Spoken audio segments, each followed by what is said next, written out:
Salam. Oke, doa pakar umum, berapa atau sehat-sehat.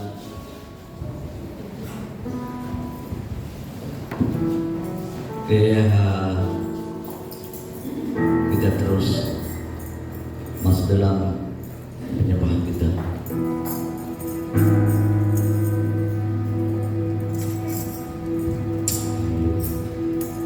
Kita bersyukur akan kasih kebaikan Tuhan dalam kehidupan kita.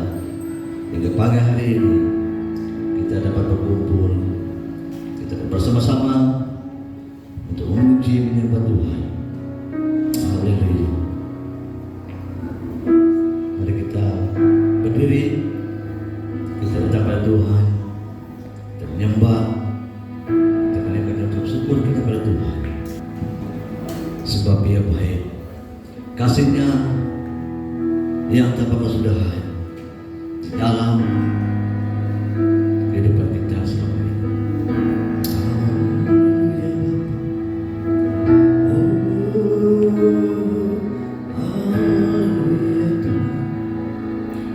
Terima kasih Tuhan.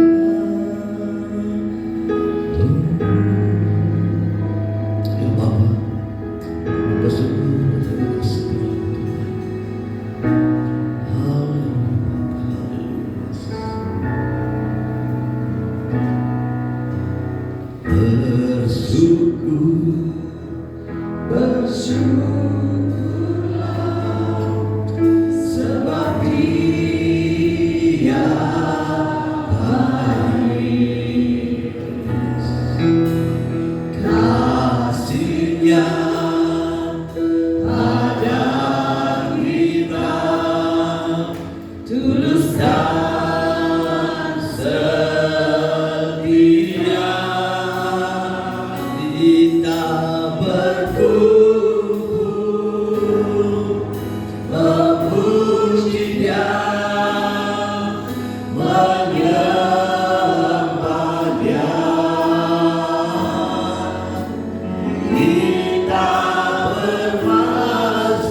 selamanya.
Kita buat pujian.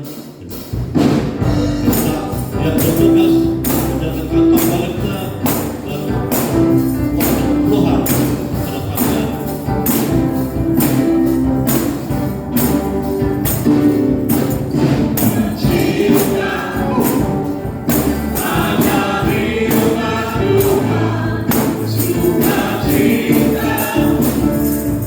Tinggal di rumah Tuhan, suka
Kekuatan dan ketenangan hanya di dalam Tuhan.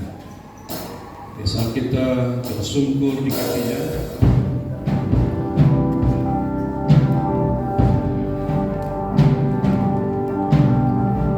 kita dapat menikmati dan dapat merasakan bagaimana hadirat Tuhan, kekuatan Tuhan, firman Tuhan bagi kita. Karena itu mari kita terus mengiringi Yesus dalam seumur kita, berjalan dalam rencananya Tuhan, dalam pikiran hati kita, berjalan sesuai dengan kehendak Tuhan. Karena itu Tuhan, kami mau berserah hanya kepada-Mu Yesus. Karena pengharapan kami Tuhan hanya kepada-Mu. Engkau yang memberi kami kekuatan, Engkau yang memberikan kami hati yang teguh dalam Engkau Bapa. Tuhan, jadikan kami bencana Yesus dalam kami memuliakan nama-Mu. Haleluya Bapa. Haleluya Yesus.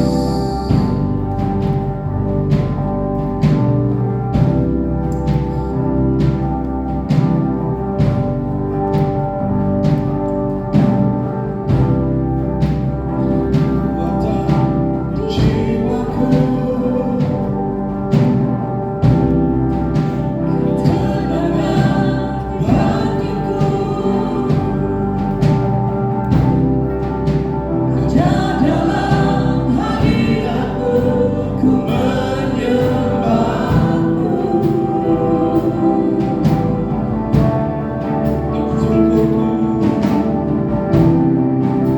Tersungkurku di kaki-Mu, rasakan hadirat-Mu, takkan Kau lepaskan, takkan ku melepaskan-Mu. Cahaya bagiku,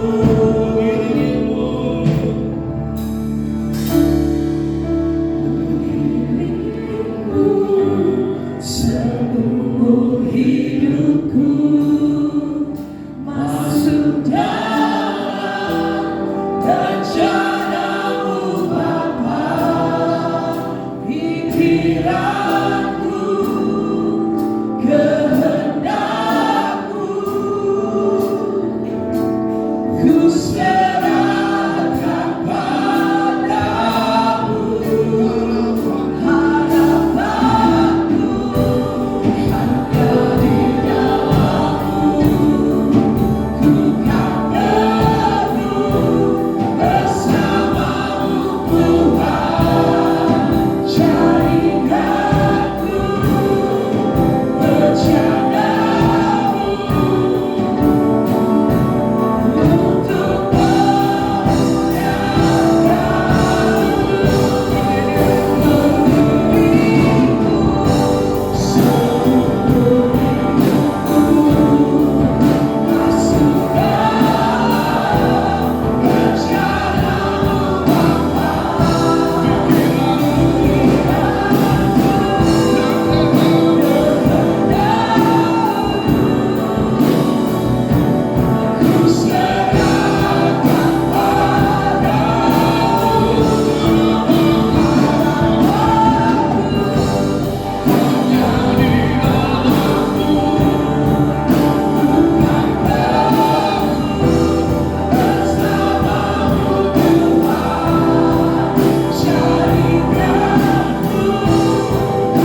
sampai selamanya Yesus.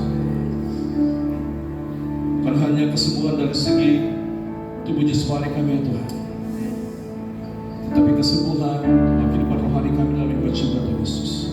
Biar kami terus menerima kemenangan demi kemenangan dari Kau Bapa. Jika kami berserah kepada-Mu Yesus, jika kami memandang kepada-Mu ya Tuhan Yesus. Haleluya Bapa, terpuji nama-Mu Yesus. Oh haleluya Bapa.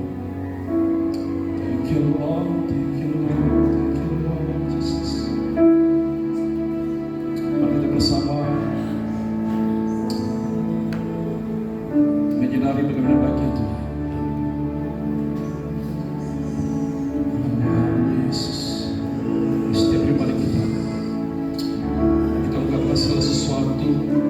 Syukur kita melakukan segala sesuatu hal yang Tuhan kerjakan dalam kehidupan kita. Ulama shikaya nama rase, kiana maya rase, ana maya rase, kiana maya rase. Jesus Lord, Jesus Lord. Urakaya maya rase.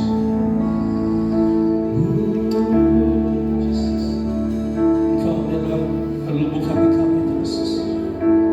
Ya Masyika ya Yesus.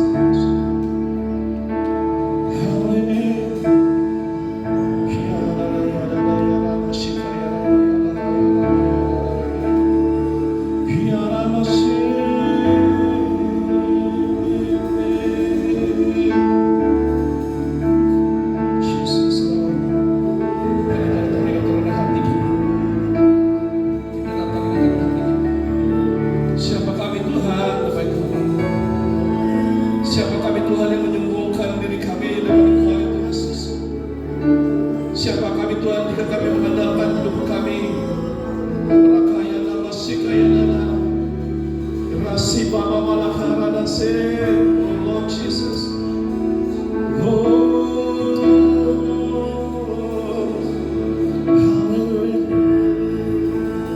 Rabashikaya nana ya mashikaya nana ya mashikaya.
Kesempatan kami dapat datang bersama-sama di hadapan Bapa.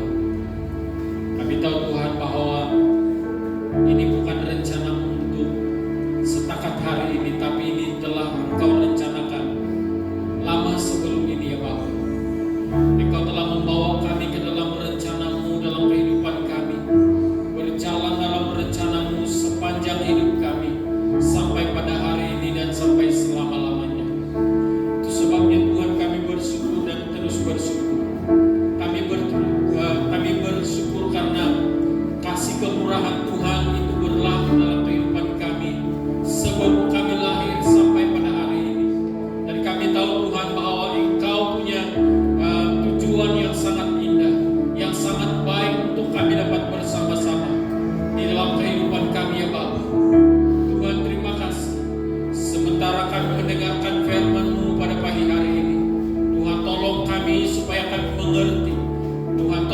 kami supaya kami memahami bukan saja apa yang kami dengar, tetapi apa yang Tuhan bicarakan, apa yang Tuhan katakan dalam hati kami, apa yang Tuhan katakan dalam pembacaan kami, dan apa yang firman-Mu ya Bapa. Terima kasih Tuhan. Di dalam nama Tuhan Yesus kami tidak izinkan sebarang roh jahat ataupun roh pengkritik yang datang untuk membuatkan kami tidak tentram. Kami tolak semua itu dalam nama Tuhan Yesus. Hanya Roh Kudus saja yang ada di tengah-tengah kami, yang melayani kami. Di dalam nama Tuhan Yesus kami berdoa dan mengucap syukur. Haleluya. Amin. Amin. Baik, silakan duduk semua. Yang masih berdiri, terima kasih kepada tim pujian penyembahan pagi ini melayani kita. Terima kasih kepada semua yang sudah terlibat dalam pelayanan. Shalom. Selamat pagi, selamat bertemu dalam kasih Tuhan pada seluruh jemaat yang dikasihi dan diberkati Tuhan Yesus Kristus. Puji Tuhan, karena pagi ini sekali lagi kita dapat bersama-sama dalam ibadah raya kita yang sudah pastilah menjadi kerinduan kita untuk bersama-sama setiap hari ataupun setiap waktu. Nah, saudara dikasih Tuhan, kita sangat bersyukur karena kita dapat berada di masa ini. Sampai pada hari ini Tuhan memberikan kita kekuatan untuk berada dalam ibadah-ibadah seperti ini.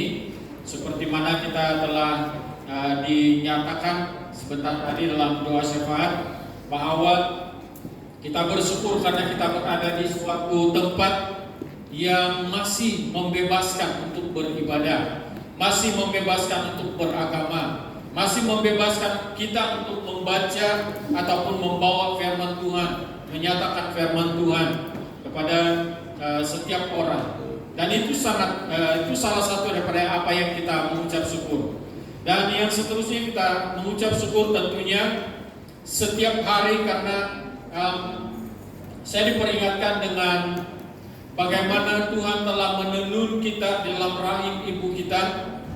Itu bukan karena kejadian kita dalam rahim ibu kita sehingga kita lahir dan sehingga kita membesar dan sehingga kita menuruti firman Tuhan untuk memenuhi bumi ini.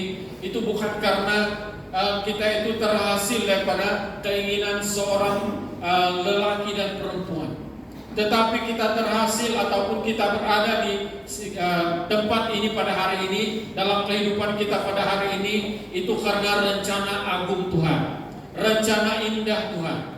Tuhan memperingatkan saya tentang bagaimana perjalanan kehidupan kita, memperingatkan kita untuk tentang bagaimana perjalanan kehidupan kita yang penuh dengan cabaran, penuh dengan liku-liku hidup.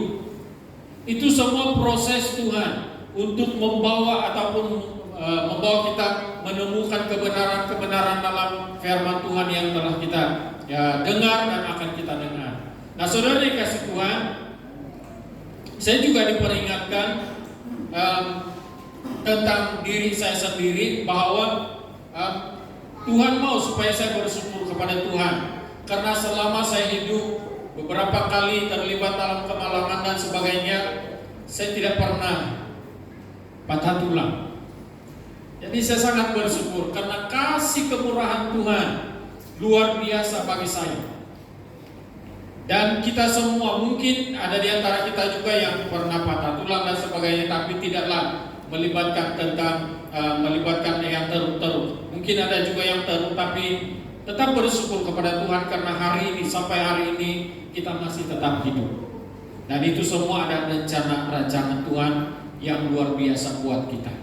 Nah, saudara dikasih Tuhan, sangat bersyukur kepada Tuhan karena kita juga pada hari ini akan mendengarkan firman Tuhan. Berbanding dengan orang-orang lain yang tidak dapat mendengar firman Tuhan dengan cara yang tenang, tidak dapat mendengar firman Tuhan dengan cara yang tenang karena seringkali diburu ataupun dikacaukan oleh orang-orang yang tidak seiman dan sebagainya. Kita sangat bersyukur kalau pagi ini ada ketenangan. Jadi bertenanglah setenang-tenangnya untuk mendengarkan firman Tuhan. Jadi tapi jangan sampai tertidur. untuk mendengarkan firman Tuhan. Itu terlampau tenang sudah itu. Baik, saya akan baca satu petikan firman Tuhan yang terdapat di dalam kitab Kisah Para Rasul pasal yang kedua ayat 41 sampai ayat yang ke-47. Kitab Kisah Para Rasul pasal yang kedua ayat 41 sampai ayat 47. Tulisan pesan di atas yaitu cara hidup jemaat yang pertama. Nah, ada tujuan Tuhan untuk membawa kita belajar kembali tentang cara hidup jemaat yang pertama. Ingat ini. Saya akan baca ayat 41. Orang-orang yang menerima perkataannya itu memberi diri dibaptis, dan pada hari itu jumlah mereka bertambah kira-kira 3.000 jiwa. Mereka bertekun dalam pengajaran rasul-rasul dan dalam persekutuan, dan mereka selalu berkumpul untuk memecahkan roti dan berdoa. Maka ketakutanlah mereka semua, sedang rasul-rasul itu mengadakan banyak mujizat dan tanda. Dan semua orang yang telah menjadi percaya tetap bersatu, dan segala kepunyaan mereka adalah kepunyaan bersama. Dan selalu ada dari mereka yang menjual harta miliknya lalu membagi-bagikannya kepada semua orang sesuai dengan keperluan masing-masing. Dengan bertekun dan dengan sehati mereka berkumpul tiap-tiap hari dalam bait Allah. Mereka memecahkan roti di rumah masing-masing secara bergilir dan makan bersama-sama dengan gembira dan tulus hati sambil memuji Allah, dan mereka disukai semua orang, dan tiap-tiap hari Tuhan menambah jumlah mereka dengan orang yang diselamatkan. Nah, saudara dikasih Tuhan, kalau kita melihat saja pun tulisan pekat hitam di atas ini, cara hidup jemaat yang pertama, ini sudah membicarakan ataupun sudah menyatakan kepada kita tentang kebersamaan, kesatuan, cara hidup jemaat. Satu contoh, satu teladan, sesuatu yang perlu diaplikasikan terus-menerus dalam kehidupan kita secara pribadi, dalam kehidupan kita secara bergereja. Nah, saudara dikasih Tuhan, saya membawa kita untuk belajar dengan satu tema yang saya berikan di sini. Gereja yang terpelihara imannya. Gereja yang terpelihara imannya. Kalau kita membaca sebentar tadi pembacaan ini merupakan satu kesempatan ataupun satu teladan hidup jemaat yang perlu sekali dipelajari hari lepas hari. Dipelajari secara pribadi. Saya ulangi lagi, dipelajari secara pribadi ataupun dipelajari untuk hidup sebagai berjemaat.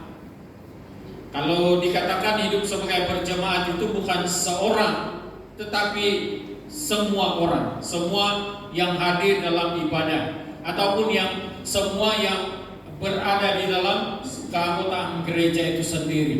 Contohnya kita di sini. Nah, saudara dikasih Tuhan, tema yang saya sebut tadi, gereja yang terpelihara imannya. Terpelihara maksud dia di sini tertata rapi, ataupun terpelihara, ataupun tersusun, ataupun dikelola dengan baik. Sehat.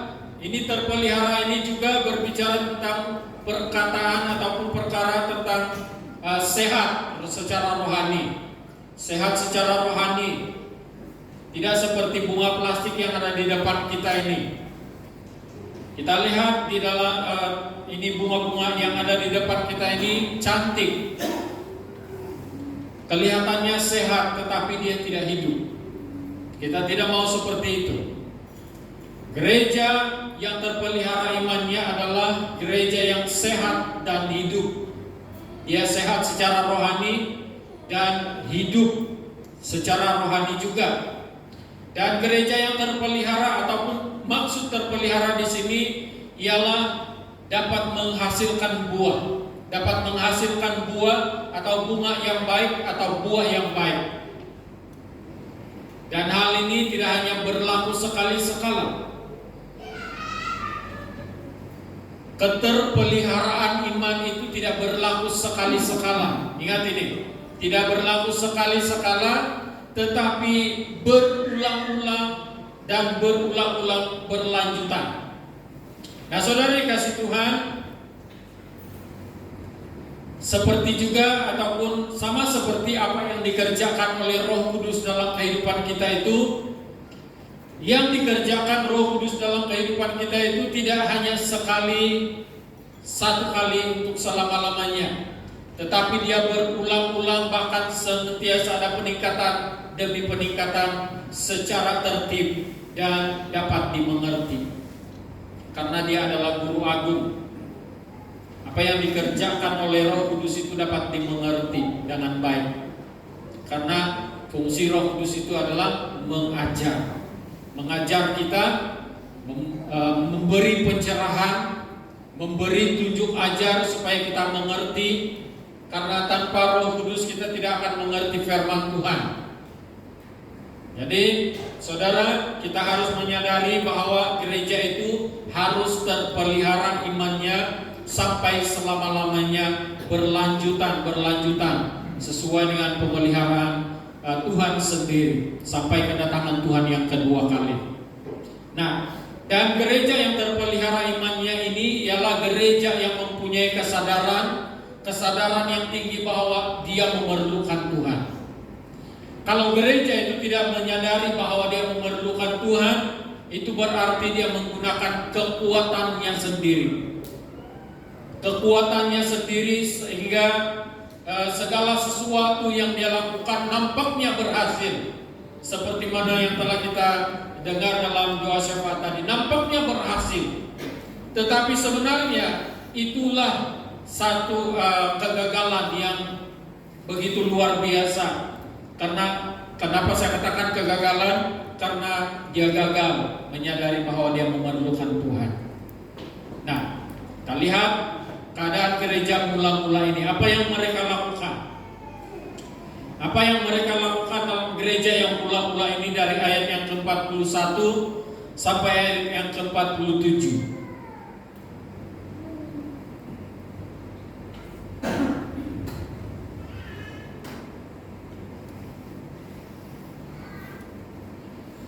Dari ayat 41 sampai ayat yang ke-47. Ayat 41 dikatakan orang-orang yang menerima perkataannya itu memberi diri dibaptis, dan pada hari itu jumlah mereka bertambah kira-kira 3.000 jiwa. Ada dua perkara yang dilakukan ataupun mereka lakukan. Yang pertama, menerima perkataan. Perkataan itu apa? Firman Tuhan. Perkataan yang diajarkan oleh para rasul ataupun orang-orang yang telah dipilih oleh Tuhan untuk menyatakan siapa Tuhan itu ataupun Injil kebenaran itu sendiri, sehingga orang-orang yang mendengar itu menerima dan mereka bertobat serta memberi ataupun menyerahkan hidup mereka untuk dibaptis. Nah, saudara dikasih Tuhan, kita yang sudah menerima baptisan tidak perlu diulang baptis lagi. Tetapi apa yang sangat penting adalah pertobatan. Pertobatan daripada segala hal yang tidak memuliakan nama Tuhan. Yang sadar atau tidak sadar kita, ini pun sudah disebut sebentar tadi bahwa kita kadang-kadang tidak sadar bahwa kelicikan iblis itu begitu licik sekali. Karena memang sejak dari Adam dan Hawa pun memang iblis itu sangat licik. Dia gunakan firman Tuhan, tetapi tidak sepenuhnya firman Tuhan. Dia spin firman Tuhan itu, dia putar belit firman Tuhan itu, sehingga itu kedengarannya sangat enak, sangat sedap, sangat indah, sehingga terpedayalah manusia yang pertama itu. Begitu juga dengan kehidupan kita keseharian kehidupan kita ini.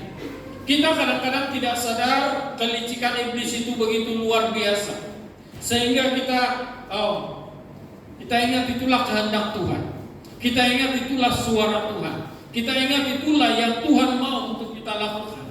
Tapi sebenarnya tidak. Jadi kita perlu sadari itu, sadar dengan sungguh-sungguh bahwa hal itu pasti terjadi. terjadi karena iblis ini tidak berhenti untuk mengorek kita, sehingga kita akan jatuh.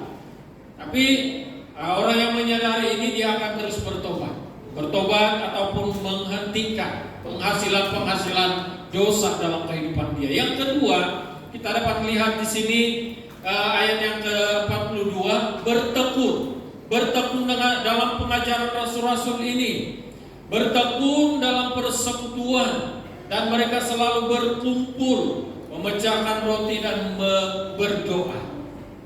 Bukan berdosa, berkumpul untuk memecahkan roti dan berdoa. Mereka bertekun dalam pengajaran rasul-rasul dan bertekun dalam persekutuan. Ini juga merupakan contoh yang diberikan oleh jemaat yang pertama supaya kita lakukan. Dan ini sangat menjadi permulaan ataupun pegangan dalam kehidupan gereja yang imannya terpelihara. Kalau gereja tidak bertekun dalam pengajaran firman Tuhan dan tidak bertekun dalam persekutuan, berarti ada something wrong. Ada sesuatu yang tidak kena dengan gereja itu. Yang ketiga yang mereka lakukan, semua orang yang telah menjadi percaya tetap bersatu dan saling memperhatikan keperluan. Nah, ini yang dilakukan oleh jemaat yang pertama, yang mula-mula. Mereka ini tetap bersatu ataupun tetap memelihara kesatuan itu, dan segala kepunyaan mereka di sana dikatakan adalah kepunyaan bersama. Tapi ini jangan kamu salah arti. Ini maksud dia saling memperhatikan. Saling memperhatikan. Bukan ayamku ayammu, bukan babiku babinmu, apalagi istrimu. Ini salah. Bukan itu pengertian dia. Pengertian dia di sana saling memperhatikan. Seperti juga yang seringkali kita doakan, mendoakan orang-orang miskin juga kita punya bahagia, supaya mereka ini terpenuhi keperluan mereka. Jadi ini contoh yang terbaik yang gereja mula-mula telah lakukan dan perlu kita lakukan. Ayat yang ke-45 ini juga berbicara tentang saling memperhatikan di antara sesama. Ayat 46, dengan bertekun dan dengan sehati mereka berkumpul tiap-tiap hari dalam bait Allah. Bertekun dan dengan sehati. Ini maksud dia di sini, bertekun dan dengan sehati untuk beribadah kepada Tuhan. Tetapi ingat, ini juga seringkali dimanipulasi oleh iblis atau kuasa-kuasa iblis, sehingga kita kadang-kadang terlupa yang kita itu sedang masak sesuatu di dapur gas. Kadang-kadang kita mau bertekun, kita mau ambil masa untuk buat berdoa ataupun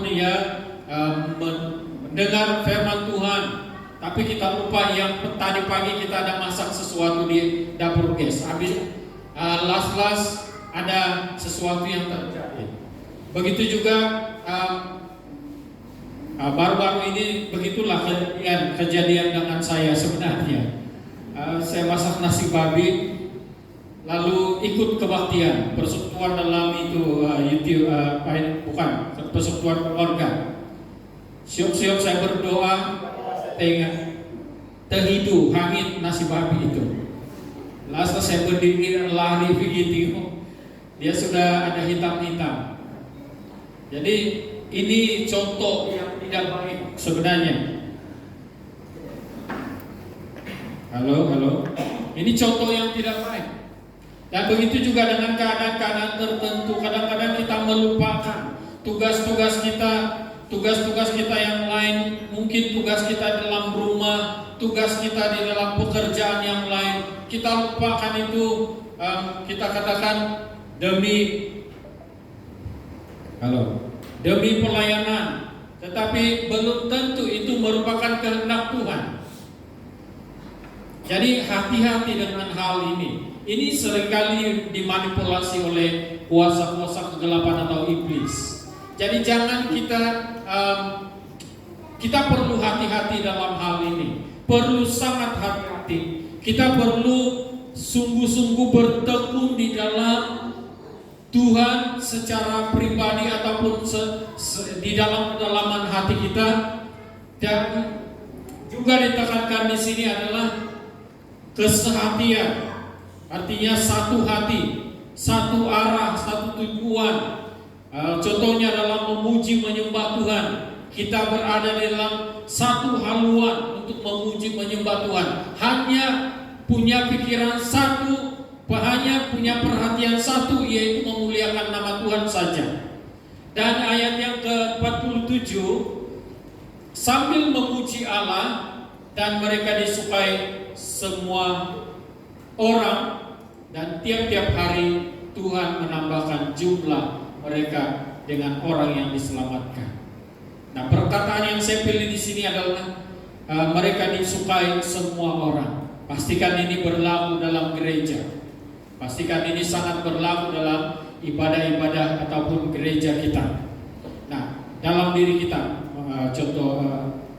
contohnya dalam diri saya, dalam diri saudara, dalam gereja kita ini, pastikan itu berlaku, yaitu disukai semua orang. Jangan nanti segala sesuatu yang kita lakukan itu menjadi sesuatu yang ditakuti oleh orang lain. Ya, jadi itulah yang perlu ataupun yang kita lihat dalam bagaimana kehidupan gereja yang pertama ini berlaku dan bagaimana itu terpimpin sampai menghasilkan buah yang baik, buah yang banyak, buah yang lebat, sehingga gereja pada hari ini terhasil, yaitu gereja kita yang kita ada pada hari ini. Nah, kembali kepada tema tadi, gereja yang imannya terpelihara imannya. Ada 3 perkara yang perlu kita perhatikan di sini. 3 perkara yang perlu kita perhatikan di sini, yaitu gereja yang terpelihara imannya adalah gereja yang betul-betul menerima Injil kebenaran. Ingat ini, yang betul-betul menerima Injil kebenaran. Maksudnya di sini yang benar-benar percaya bahwa Tuhan Yesus adalah Tuhan dan Juru Selamat hidupnya. Itu semua kita sudah lakukan karena kita adalah orang percaya kepada Tuhan. Dan maksud percaya di sini adalah menerima serta percaya. Kita mengambil keputusan untuk tunduk sepenuhnya kepada otoritas Tuhan. Mengambil keputusan untuk tunduk sepenuhnya, mengakui sepenuhnya bahwa Tuhan Yesus adalah Tuhan dan Juru Selamat hidup saya. Berarti kalau kita sudah punya pengakuan ataupun ketundukan bahwa Tuhan Yesus adalah Tuhan dan Juru Selamat hidup kita, kita tidak akan dikuasai, kita tidak akan tunduk lagi dengan kuasa kedagingan. Kita tidak akan tunduk lagi dengan kuasa duniawi. Kita tidak akan tunduk lagi dengan mana-mana kuasa yang menguasai kita. Hanya Tuhan Yesus Kristus yang menjadi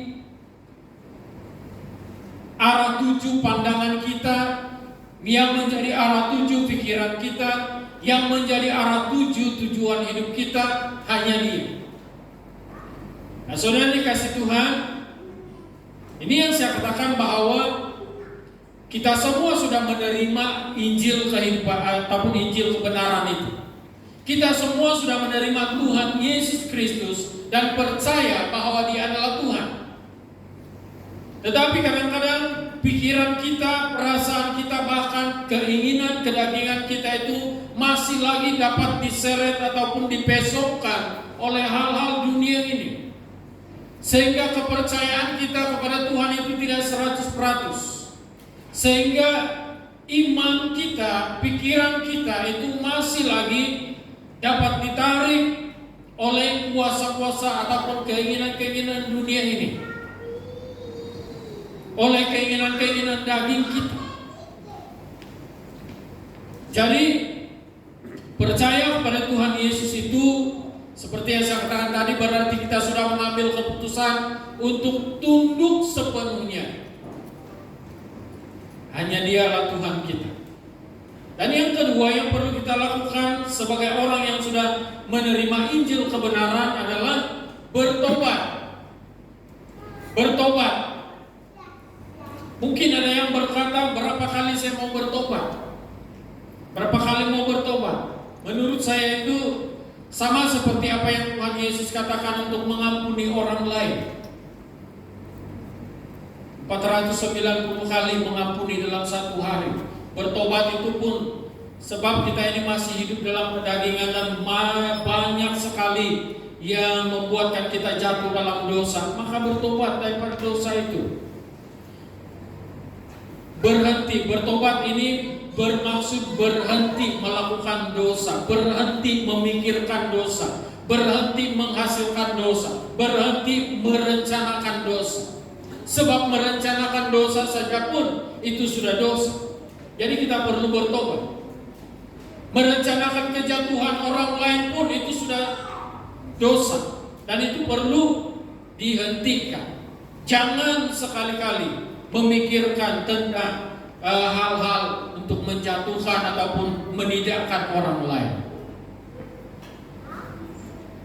Yohanes pasal yang ke-15 ayat yang ke-3, kalau kita baca di sana, kamu memang sudah bersih oleh firman Tuhan.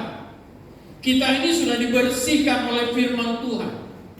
Jadi jangan lagi kotorkan hati kita, jangan lagi kotorkan pikiran kita, pendengaran kita, mata kita, bahkan seluruh kehidupan kita dengan hal-hal yang tidak memuliakan nama Tuhan.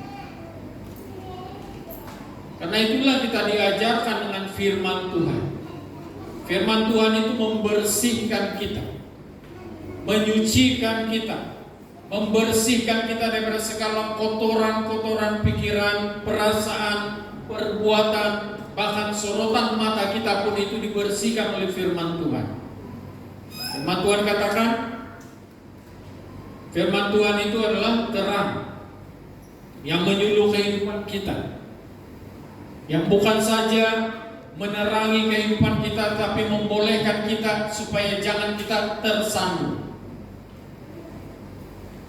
dan juga membolehkan kita supaya jangan kita menjadi batu sandungan. Nah, ketika kita menerima Injil kebenaran dan mendengar firman Tuhan, kita telah berada di dalam pemeliharaan Tuhan. Kita telah berada di dalam kita telah dibersihkan dari segala pengaruh dosa, dan kita telah diangkat dari lumpur dosa dan dituntun oleh Tuhan. Tangan Tuhan sendiri yang menuntun kita berjalan dalam kehidupan ini hari lepas hari. Seperti mana jemaat yang mula-mula ini berlaku. Mereka telah dituntun oleh Tuhan. Dituntun untuk menikmati kehidupan di dalam Tuhan. Dituntun untuk menikmati berkat-berkat yang Tuhan sudah sediakan. Bukan itu saja, kita juga telah menikmati sepenuhnya berkat kebaikan Tuhan yang luar biasa dalam kehidupan ini. Nah, jika kita tahu menghargai kesempatan yang Tuhan berikan kepada kita, seperti mana yang disebut dalam Efesus pasal yang ke-5 ayat yang ke-16, dapat lihat di sana. Pergunakan waktu yang ada, karena hari-hari yang kita lalui ini banyak kejahatan yang boleh meregut ataupun meragut segala kesempatan yang ada pada kita. Maka dengan itu, kalau kita tahu menghargai kesempatan yang Tuhan berikan itu, maka kita akan semakin baik, semakin membaik, semakin teguh dalam iman, dan semakin menghasilkan buah pertobatan, dan semakin dikenal Tuhan. Jika di sebaliknya, maka kita akan merosot dalam iman kita, dan iman kita tidak terpelihara, dan iman gereja kita tidak terpelihara. Saudara dikasih Tuhan, siapapun kita dan apapun yang ada pada kita pada hari ini. Jika kita menyadari sesuatu yang telah membawa kita tersesat daripada kehidupan, landasan kehidupan yang benar ini, yaitu di dalam daripada Injil kebenaran Tuhan. Jika kita menyadari hal itu pada hari ini, mari kita hentikan dan kita kembali kepada dasar, yaitu kebenaran Tuhan, Injil kebenaran Tuhan. Bersihkanlah dirimu dan pergunakanlah hidupmu dalam waktu yang ada ini untuk menjadi berkat dan menghasilkan buah yang baik. Ini kesempatan buat kita. Yang kedua,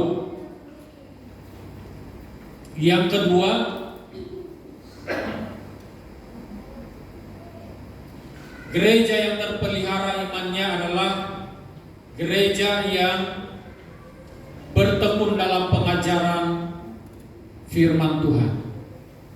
Dikatakan dalam pembacaan tadi, bertekun dalam pengajaran rasul-rasul. Dan itulah yang dilakukan oleh jemaat mula-mula. Mereka melakukan itu, bertekun ini, mereka menekuni apa yang mereka dengar. Mereka bila sudah mendengar pengajaran daripada rasul-rasul, mereka akan perhatikan itu dan mereka jadikan itu untuk menjadi kehidupan mereka. Mereka mendengar itu dengan setia dan berusaha menuruti setiap apa yang diajarkan oleh rasul-rasul. Itu ajaran rasul-rasul. Apabila pada hari ini kita mendengar firman Tuhan, kita membaca firman Tuhan, kita meneliti firman Tuhan, apa yang kita baca, apa yang kita dengar, apa yang kita teliti, mari kita lakukan itu dengan tekun. Bukan dengan sedap hati saja. Apa yang dilakukan oleh jemaat mula-mula untuk bertekun dalam pengajaran rasul-rasul adalah mempelajari. Yang pertama tadi mendengar, mereka mendengar dengan setia apa yang diajarkan oleh rasul-rasul. Kita juga perlu mendengar dengan setia firman Tuhan, baik dalam apapun cara mendengar kita, yaitu melalui khotbah di YouTube, ataupun membaca firman Tuhan secara pribadi, ataupun orang membaca, kita dengar baik-baik. Ini menjadi persoalan saya setiap hari. Kalau saya mendengar khotbah teman-teman sepelayanan itu, saya punya persoalan itu bagaimana saya dapat menerapkan itu dalam kehidupan saya. Kalau saya tidak punya usaha, jadi saya harus berusaha untuk menerapkannya, menjadikannya bahagian dalam kehidupan saya. Mempelajari bagaimana menerapkan firman Tuhan ataupun ajaran rasul-rasul itu dan menghidupi itu, menjadikan itu bahagian dalam kehidupan, sehingga apa yang diajarkan itu akan terpancar ataupun terbawa, terlihat dalam kehidupan kita. Yang seterusnya mempraktikkan, mendengar, mempelajari dan mempraktikkan apa yang didengar oleh orang-orang ataupun jemaat mula-mula ini. Apa yang mereka dengar daripada ajaran rasul-rasul, mereka praktikkan itu, mereka lakukan itu. Salah satu contoh yang kita baca tadi ialah ada di antara mereka yang menjual harta mereka untuk keperluan bersama. Mana-mana mereka yang punya kekurangan, mereka akan berikan. Itu praktik dia, praktik untuk mengasihi. Bukan setakat didoakan untuk supaya dapat mengasihi, tetapi mereka melakukan, mempraktikkan untuk mengasihi. Bukan setakat didoakan untuk mau mengampuni, tetapi ini selalu berlaku dalam gereja. Berdoa supaya ada pengampunan, tetapi praktiknya tidak ada. Berdoa untuk mengasihi, tetapi praktiknya tidak ada. Jadi kita perlu lakukan itu. Kita perlu mempraktikkan. Kalau kita berdoa untuk mau mengasihi, ya mari mengasihi. Praktikkan itu. Kalau kita berdoa untuk pengampunan, jangan hanya di dalam doa itu saja ada pengampunan, tetapi praktikkan itu, lakukan itu. Pengampunan yang sungguh-sungguh. Jadi mempraktikkan dalam keseharian kehidupan melalui kasih Kristus dalam diri kita. Yang seterusnya mendengar, mempelajari, mempraktikkan, dan yang terakhir mereka lakukan ketika mereka mendengar ajaran rasul-rasul itu adalah mengusahakan. Mengusahakan berarti kalau hari ini usahanya hanya 20%, besok mereka akan usahakan lagi sehingga 30%. Usahakan, kalau susah mau dapat 30%, biarlah kita capai 25%. Yang penting ada progres, ada usaha untuk mau melakukan. Kalau langsung tidak ada usaha, itu berarti dia punya iman tidak terpelihara, ataupun pemeliharaan iman itu tidak nampak.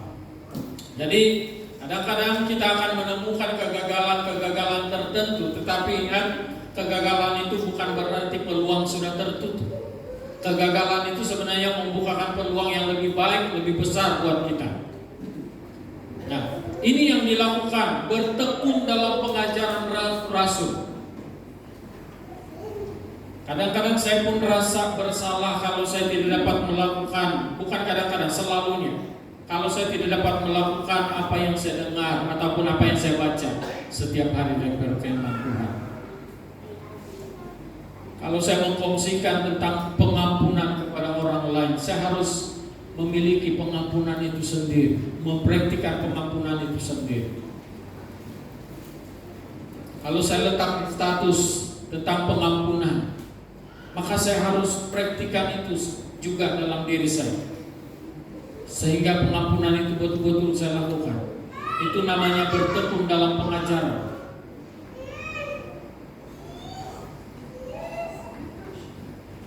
Dan selalunya hal ini kadang-kadang berlaku, saya lakukan ini supaya orang lain dapat diajar. Tapi sebelum kita mengajar orang lain, kita perlu belajar terlebih dahulu. Kita perlu sudah diajar, sudah dihajar terlebih dahulu dengan apa yang kita mau ajar kepada orang lain. Yang ketiga, gereja yang terpelihara imannya adalah gereja yang menjaga momentum kesatuan sebagai tubuh Kristus.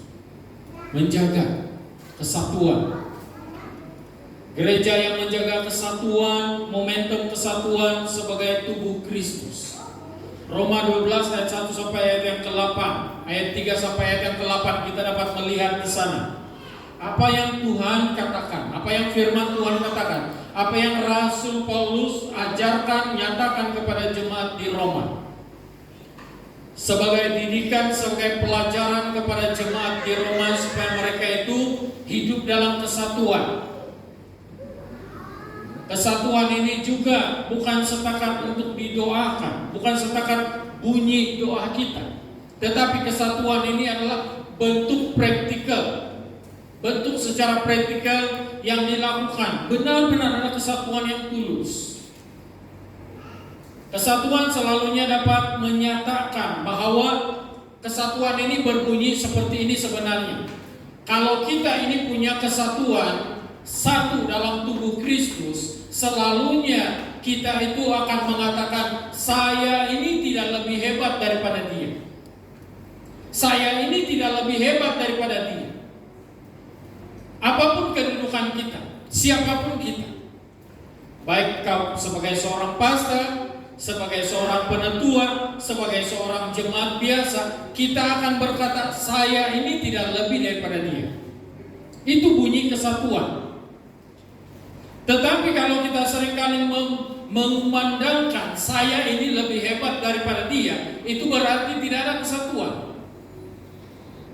Itu berarti bahwa Anda sedang memandang arti kesatuan itu sendiri. Kalau Anda memandangkan ataupun menyatakan bahwa saya ini pastor, diurang ini jemaat biasa. Selama kita mengatakan itu, walaupun secara ya realitinya begitu, tetapi selama kita menyatakan itu, membeda-bedakan di antara sesama kita, kami ini begini, saya ini begini. diurang itu begitu. Selama kita mengundangkan hal itu, kita sedang menjabarkan ataupun menyebarkan haruman ketidaksatuan dalam gereja. Dan disitulah gereja itu tidak terpelihara iman dia, akan hancur iman dia.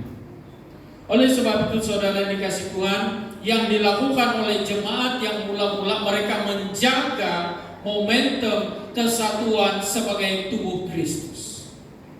Mereka tidak katakan, oh saya ini orang kaya, yang miskin sebelah sana. Tidak.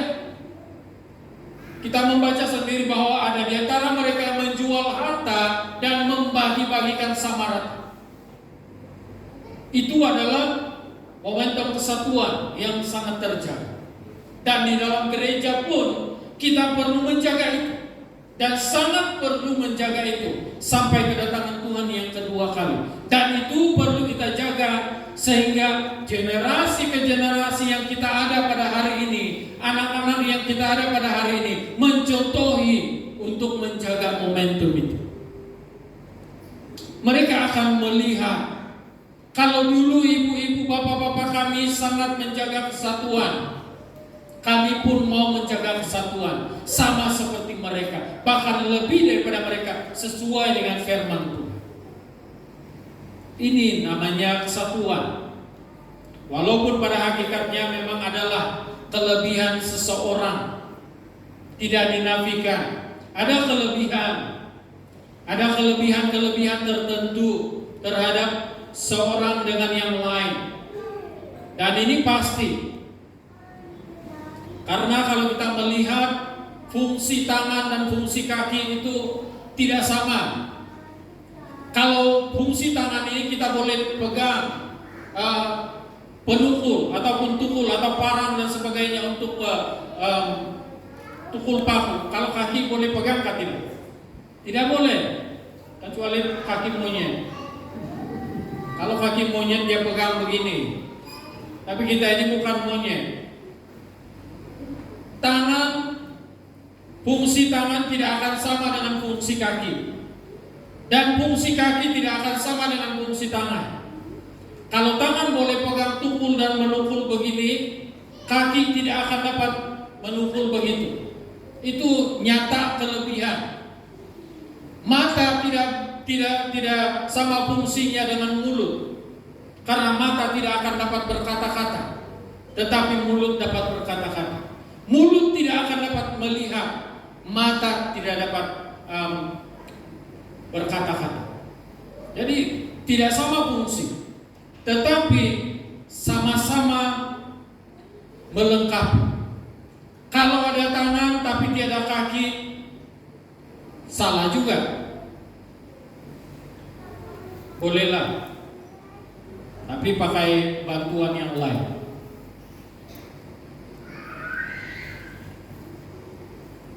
Soal rambut saya tidak mau sebut,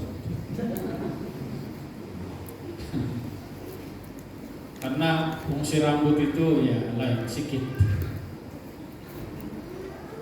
Tapi ini berbicara tentang bagaimana ada kelebihan seseorang, bagaimana ada kekurangan seseorang. Jangan sekali-kali itu menjadi jurang untuk mempertahankan momentum kesatuan. Maksud dia di sana. Karena kalau kita melihat, belajar dari jemaat yang pertama itu, mereka itu tidak melihat ataupun mereka tidak mengizinkan ada jurang di antara mereka. Yang kaya dengan miskin tidak boleh ada jurang. Yang sehat atau yang sakit tidak boleh ada jurang. Mereka saling memperhatikan. Mereka pertahankan kesatuan itu karena mereka punya tujuan hanya untuk memuliakan nama Tuhan.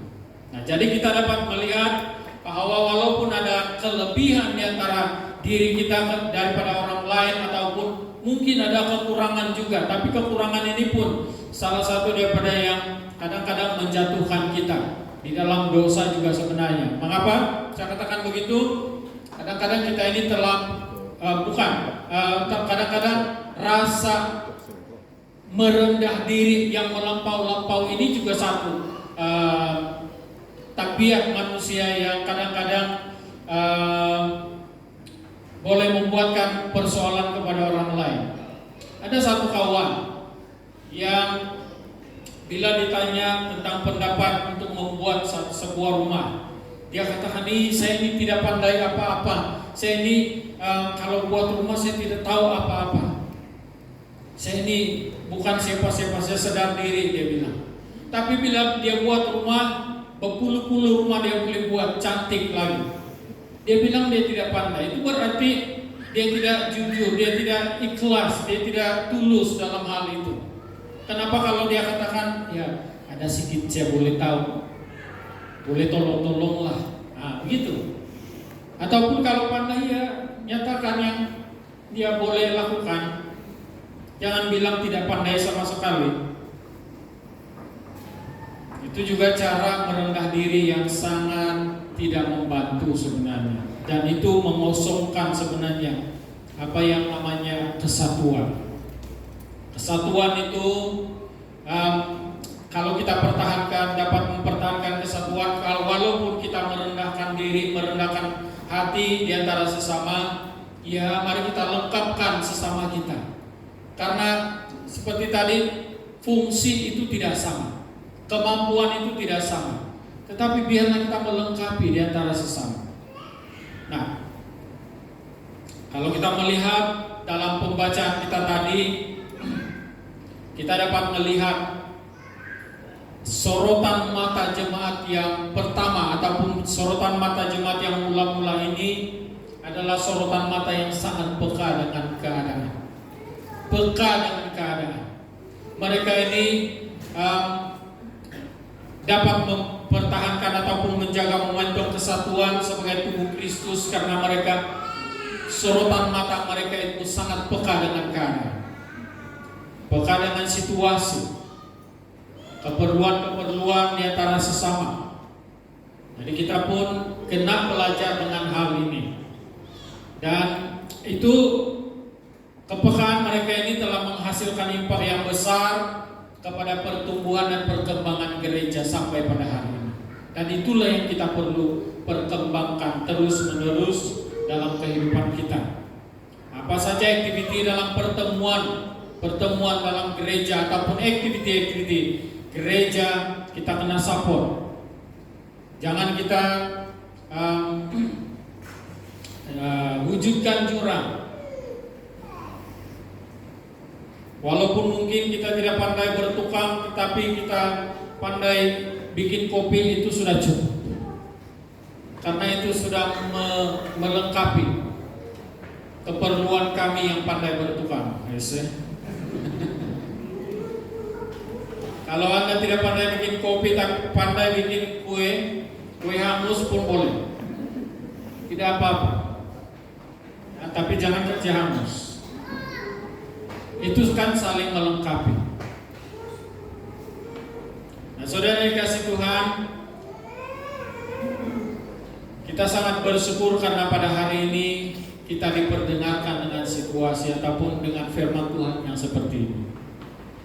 Ini juga merupakan bekalan kita untuk berjalan seterusnya dalam perjalanan hidup ini, yang pastinya sedang menuju ke akhir zaman, yang sedang menuju kepada kedatangan Tuhan Yesus yang kedua kali dalam kehidupan kita.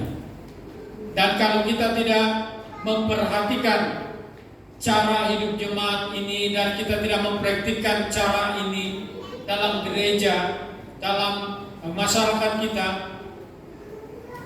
bagaimana anak-anak kita akan melihat contoh yang terbaik? Bagaimana generasi yang masih kecil-kecil yang ada di depan kita sebentar pagi tadi itu akan dapat meneruskan apa yang Tuhan kehendaki dalam kehidupan gereja dan kehidupan mereka. Kalau kita tidak lakukan itu mulai dari saat ini. Jadi saudara yang kasih Tuhan, kita punya tugas adalah saling mendoakan, saling memperhatikan, saling melengkapi.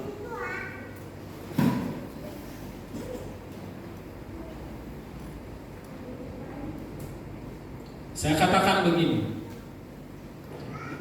tindakan ataupun untuk menjaga momentum kesatuan sebagai tubuh Kristus, nilainya bukan hanya satu harapan, tetapi nilai sebenarnya adalah satu tindakan. Harapan dan tindakan itu saling melengkapi. Jadi mari kita saling mendoakan, saling memperhatikan dan saling melengkapi. Dan kita perhatikan apa yang dinyatakan dalam Filipi pasal 2 ayat 1 sampai 11. Dikatakan di sana, jadi karena dalam Kristus ada nasihat, ada penghiburan kasih, ada persekutuan roh, ada kasih mesra dan belas kasihan. Karena itu sempurnakanlah sukacitaku dengan ini. Hendaklah kamu sehati sepikir dalam satu kasih, satu jiwa, satu tujuan, dengan tidak mencari kepentingan sendiri atau puji-pujian yang sia-sia. Sebaliknya, hendaklah dengan rendah hati seorang menganggap yang lain lebih utama daripada diri sendiri. Dan janganlah tiap-tiap orang hanya memperhatikan kepentingannya sendiri, tetapi kepentingan orang lain juga. Kita boleh baca itu sampai selesai ayat yang ke-11. Dan mari kita sama-sama usahakan ini. Usahakan ini dalam kehidupan kita sebagai usaha untuk menjadi gereja yang terpelihara imannya, yaitu gereja yang menerima Injil kebenaran ataupun mempraktikkan Injil kebenaran, gereja yang bertekun dalam pengajaran firman Tuhan, dan gereja yang menjaga momentum kesatuan sebagai tubuh Kristus. Ini yang saya dapat sampaikan untuk kita pada pagi hari ini. Mari kita kepala kita berdoa. Bapa di sorga, kami bersyukur karena kasih dan kemurahan Tuhan. Kami bersyukur karena waktu yang Tuhan berikan kepada kami, walaupun sangat terbatas hamba menyampaikan, tapi saya, Roh Kudus, bahkan firman Tuhan yang kami dengar itu adalah firman Tuhan yang sempurna, dan apa yang dinyatakan oleh Roh Kudus itu adalah sempurna. Terima kasih Bapa di sorga. Kami berdoa supaya kami terus-menerus dapat melakukan apa yang Tuhan inginkan lewat firman Tuhan ini. Di dalam nama Tuhan Yesus kami berdoa dan bersyukur. Haleluya. Amin. Terima kasih untuk perhatian, dan saya kembalikan kepada pengacara.